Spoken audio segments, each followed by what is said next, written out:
going to do a composer's challenge. And I like to use the maestro here, just as a fun little break for me to draw him. Yeah, it's not too bad. All right.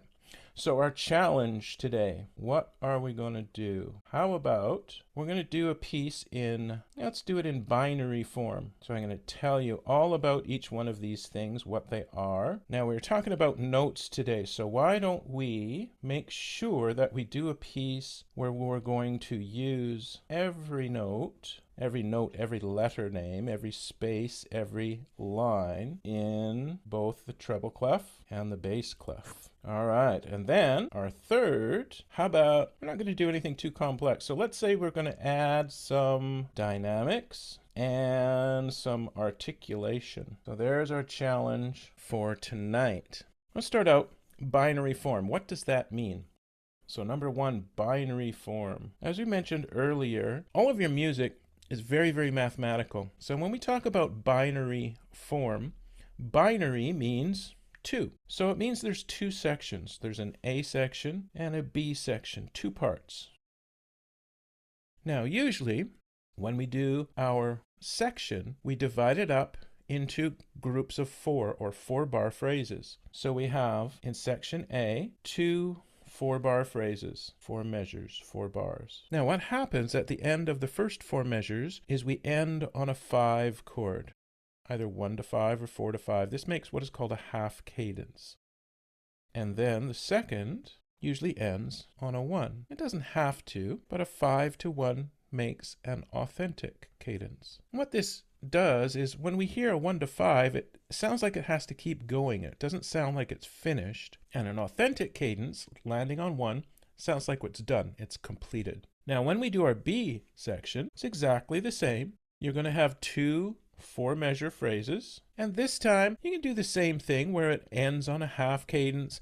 We always want this to end with an authentic cadence. This one can end with an authentic cadence, 5 to 1, or it can go 4 to 5 or 1 to 5, ending on a 5 is fine. And depending on how you build your A section and B section will determine what kind of binary form it is. We can say that it's a rounded binary, which means we would do the A section twice, and then we do the B section. What would happen is the last phrase would sound the same as the first phrase. Or we could just make 2 totally different sections. I think that's what we'll do today, is we'll do 2 totally different sections, an A and a B. So the idea of binary form, very straightforward. All we've got, 2 different parts, A section, 2 phrases of 4 measures each, and B, 2 more phrases of 4 measures each. That's what we're going to look at.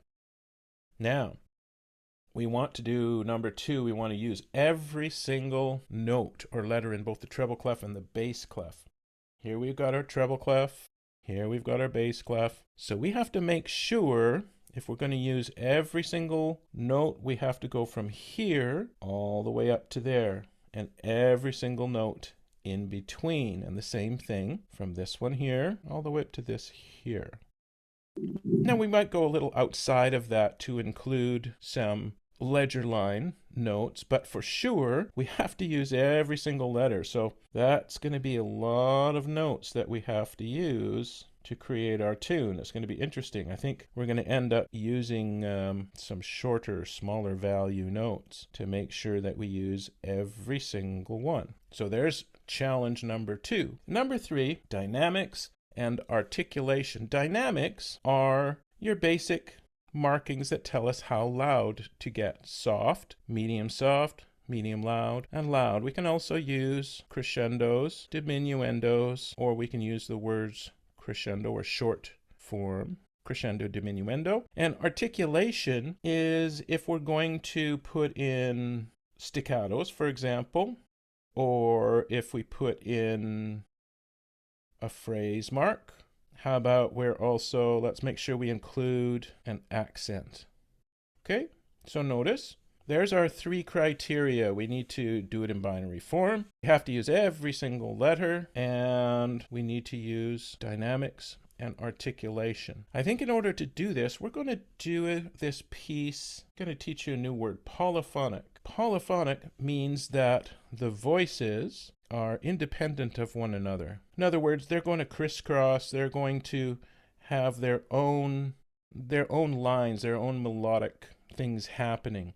The other word is homophonic, and homophonic means more that you have a note on the top and then you have chords. You have just these notes underneath that don't create their own melody, really. But we want to do it this way. That's the way we're going to do it. So let's get started and let's see if we can get this done in the next 25 minutes or so. See how we do. So I'm cheating a little bit. As you can see, I've got it already laid out so that we have 4 measures, 4 measures, 4 measures, 4 measures. So this is our A section. This is going to be our B section. Now, because we haven't talked about any accidentals, we're going to be doing this. This is going to be in C major, which means there's no sharps, no flats. We wanted to structure it so our first phrase ends on a 5. So why don't we how about we do 4 to 5, and we'll start off with a 1 chord and a 1 chord in C major. Then we can do something similar. We'll make it like a parallel period. We'll talk about that in a minute. And then we need to go 5 to 1. Now our B section, we could do a similar B section, but I think we said we want to do something different. So why don't we do something starting with 4? 4, 1. How about we'll do an authentic, and then we'll do 4, 1, 5, 1 again, but we'll write it differently.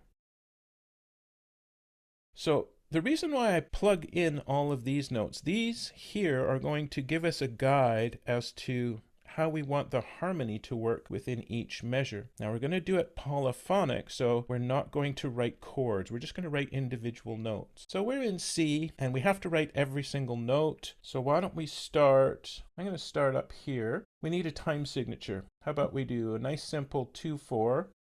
So 2 quarter notes in each bar. Let's get started up here.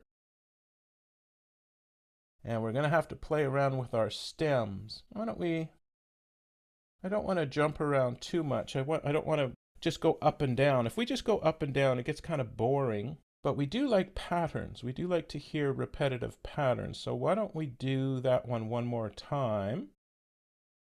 And then we need to move to a 4. So how about I'm going to come down. And our 4, just to show you, this is C, E, G, this is F, A, C, and 5 is G, B, and D. So we need to make sure that we start on one of those notes. That way it'll give us a stronger sense of what the harmony is.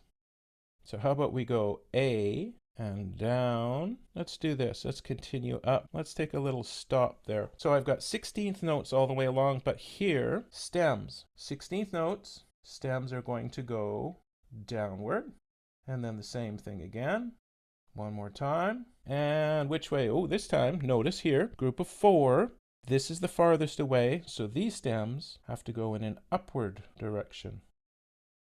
There we go. And then all of these are going to go up. Connect my stem across. I should be using a ruler for this, but we're on a time crunch, so it'll look a little sloppy. That's okay. Now this one here can go either direction because both of theirs are center, so the notes can either go up or down. Let's put them down. And I'm going to make this 16th notes here. So you can see we've got 4 16th notes. That's 1 beat, 2 16th notes, and an 8th. There's our second beat. And now we need our 5. So G, B, D. I'm going to use this little pattern here and make a little sequence. A sequence is when you have the same pattern of notes, but it moves up or moves down. It can move up by step or by a jump, as long as they're doing the same thing. You can see here, we're going down, down, up, up, up, up, down, down, up, up, up, up, same thing.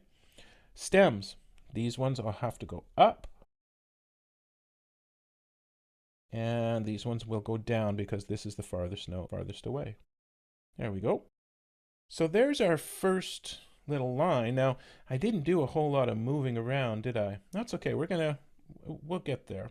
How about in the bass? Bass, let's just make a really simple little bass to go along with this. And what we'll do is we'll flip things around when we get to the B section. So we're in C. So how about we start on C, and I'm just going to line up and do 8th notes down by step. These stems have to go up. And then we can repeat that again because it's the same basic pattern. Always make sure your notes line up as best you can on top of one another.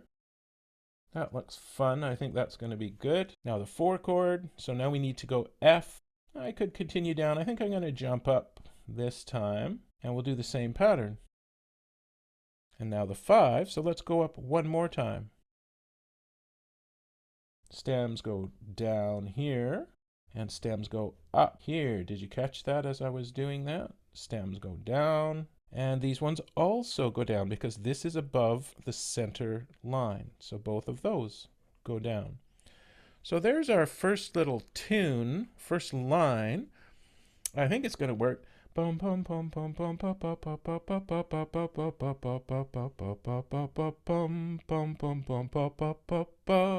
That works good. Now I think I'm going to repeat this so that this creates what is called a parallel period. Parallel period means that the first phrase and the second phrase sound similar. So here's our phrase all the way to here. Let's do the same sort of thing to start off with.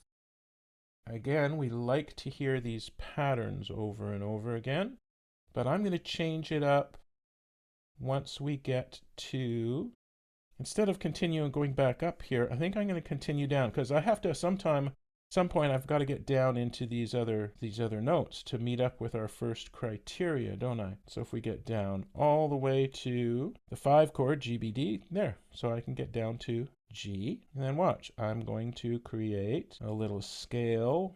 1, 2, 3, 4, 1, 2, 3, 4. And then let's just end with a half note here. So all 16th notes in this second half. Little sloppy when I'm doing these. And stems are going to have to go up on these. Stems up and stems down because this note is the farthest one away from the center line. That looks good. Let's continue on and we'll do the same kind of pattern here. Follow the 1 chord. Now we've got the 5 chord. Let's repeat that note instead of jumping up. Let's repeat that note. That means we're going to go down into some ledger lines. 2 ledger lines down to the low C. This is our cadence point. It's kind of a rest point. So let's bounce up to the 5 and then up to the tonic. 8th notes all the way along. And then 8th notes. And a quarter note at the end. How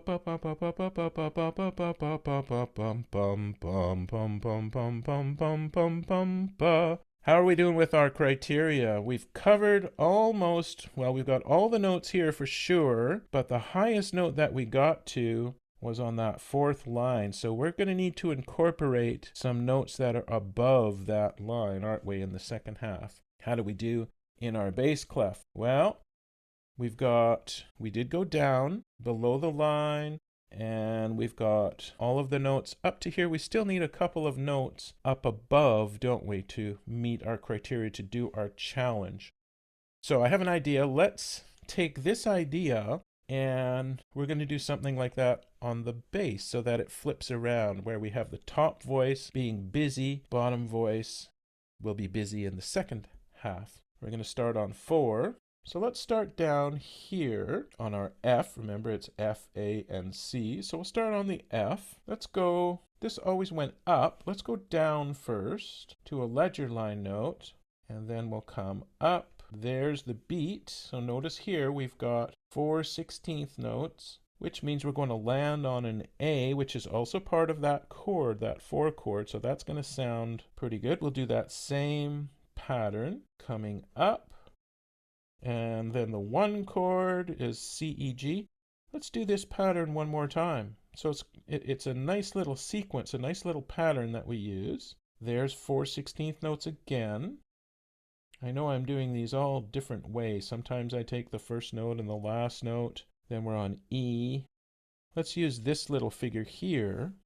Again, our brain really likes to hear these things that repeat over and over again. Now I need to get some higher notes here. The 5 chord is G, B, D. How about this? We went down pretty low here. Let's bounce all the way up to the D. And then this way, I can get all the notes in that I need to get in. Keep scaling down. Notice there's my 4 16th notes. So I'm on the beat on a G again, which is perfect for our 5 chord. Continue working down.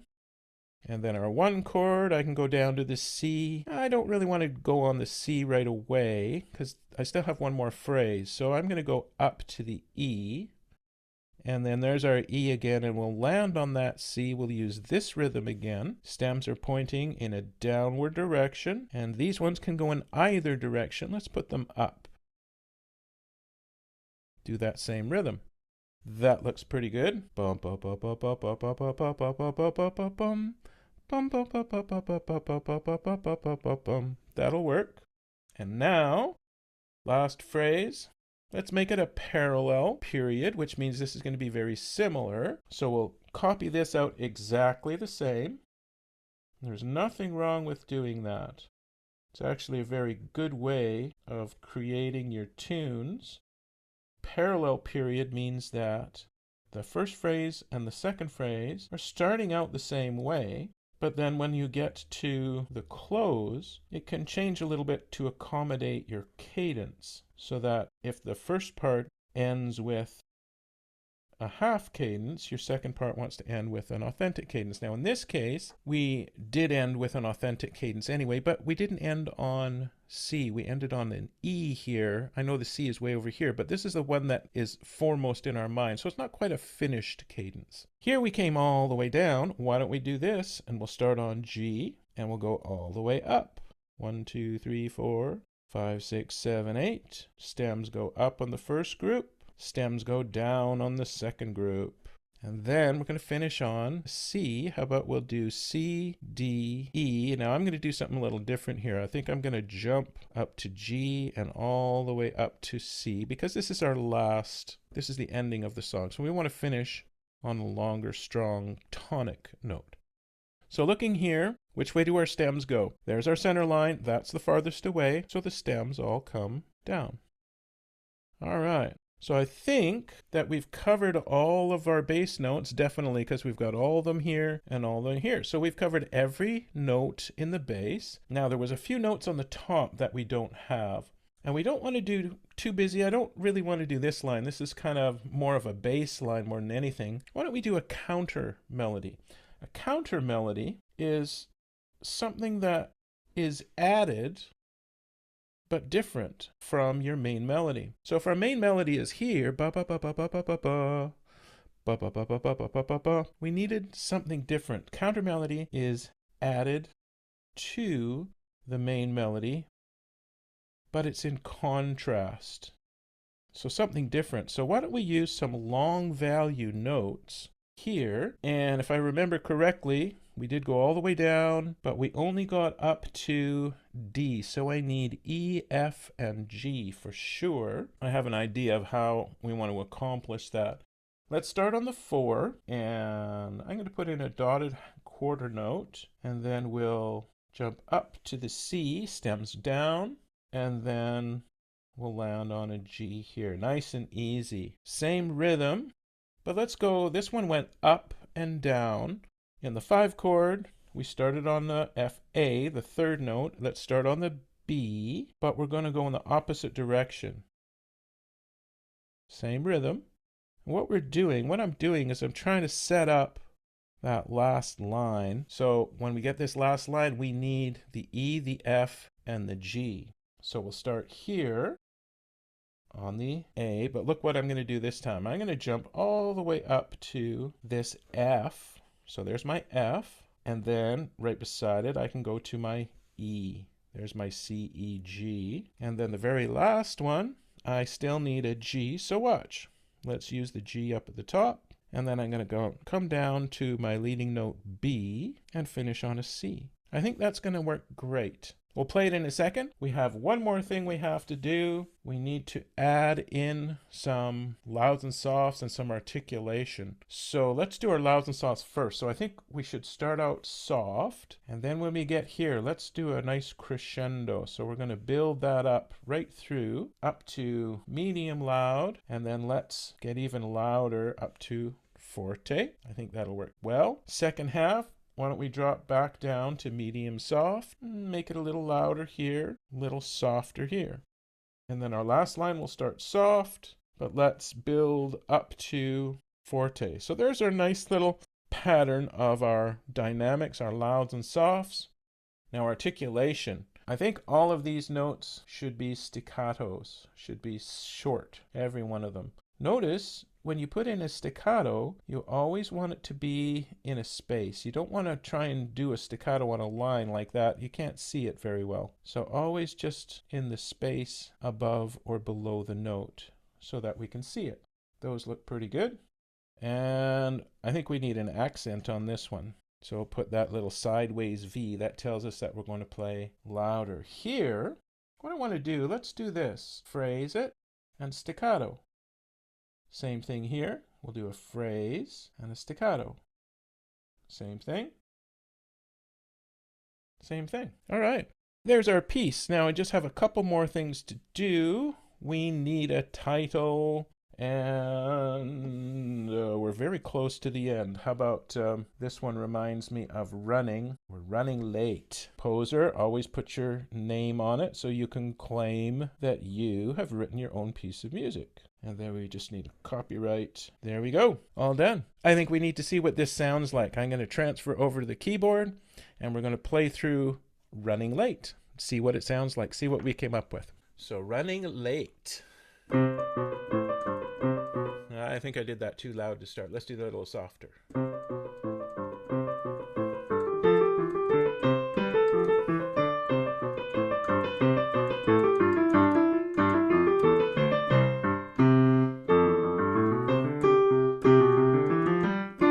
Oops.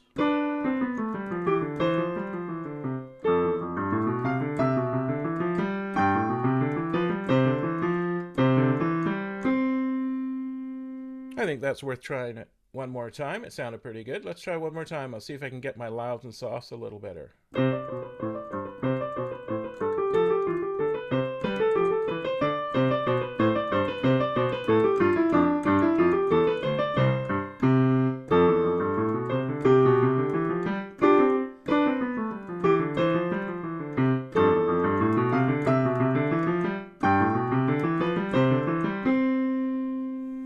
There it is, Running Late. It's amazing what you can do when you have some very simple, straightforward rules that say, do this, and this is what music is all about. I want to teach you these rules. It's not hard to do, but it's exciting when you can start to see how simple it is. We just put that together in a little less than half an hour by creating a challenge for ourselves that said we want to write every single note within the staff, within both staves. We did that, putting in a little bit of articulation and some dynamics, and following a structure, binary structure, where we have an A section and a B section. Very straightforward. We started out with our chords, which gave us a general idea of how are we going to do our cadences. End on a 5 on the first phrase, end on a 1, 5 to 1 on our second phrase. And then our B section, we started out on the subdominant on the 4 instead of making it all the same. Sounds pretty good. I hope you enjoyed that. We're all done for today. So do those lessons. And I look forward to seeing you next time. We'll talk to you very soon. Bye for now.